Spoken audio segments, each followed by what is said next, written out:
జీవితంలో మనం చేసినటువంటి ఉపకారాలు అవి ఎప్పుడు మన వెంటనే ఉంటాయి అనేటువంటి విషయాన్ని తెలియజేసేటువంటి ఒక కథ మీకు చెప్తాను. ఇది ఒక అతను రాశాడు, అది యథార్థ గాథ అని. అది ఎంతవరకు నిజమో నాకు తెలియదు, కథ యథార్థ గాథో తెలియదు, కానీ రచయిత ఎప్పుడో రాస్తే చదివాను అది యథార్థ గాథ అని. లండన్లో ఒక వీధిలో ఒక పిల్లవాడు, 8 సంవత్సరాల పిల్లవాడు బూరలు అంటే బెలూన్స్ అమ్ముకుంటూ ఉంటాడు. ఆ రోజు అతను వీధులన్నీ తిరిగినా కూడా ఎక్కడ కూడా ఎవరు బూరలు కొనరు. అతనికి బాగా ఆకలి అవుతుంది, అతని వద్ద డబ్బులు ఉండవు. బాగా ఆకలి అవుతుంది, దాహం అవుతుంది, ఏం చేయాలో అర్థం కాదు.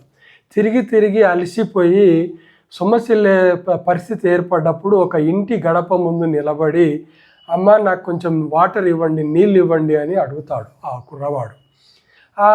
ఒక మహిళ బయటికి వచ్చి అతడి పరిస్థితి చూసి జాలి తగిలిచి అతడికి బ్రెడ్ ముక్క ఇచ్చి కొన్ని పాలు ఇస్తుంది.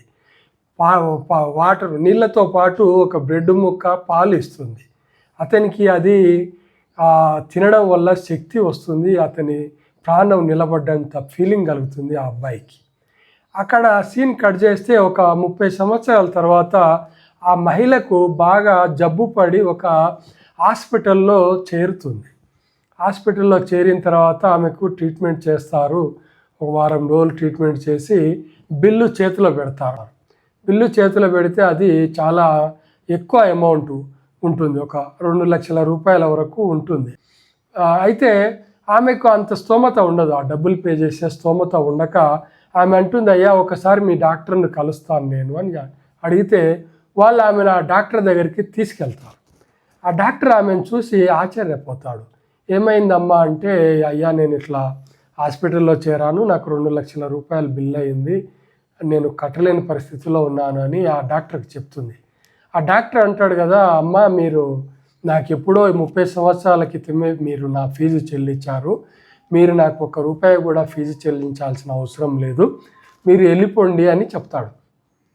ఆశ్చర్యపోయి, నేను మీకు 30 సంవత్సరాల క్రితం ఎప్పుడు ఫీజు చెల్లించానయ్యా అంటే, ఒక కుర్రవాడు మీ ఇంటి ముందు బెలూన్లు అమ్ముతూ మీ ఇంటి ముందుకు వచ్చి నీళ్ళు ఇమ్మని అడిగితే మీరు బన్ను పాలు ఇచ్చారు, అవి ఇవ్వకపోతే ఆ రోజు ఆ పిల్లవాడు ఏమయ్యేదో తెలియదు, ఆ పిల్లవాడిని నేనేనమ్మా అని చెప్తాడు.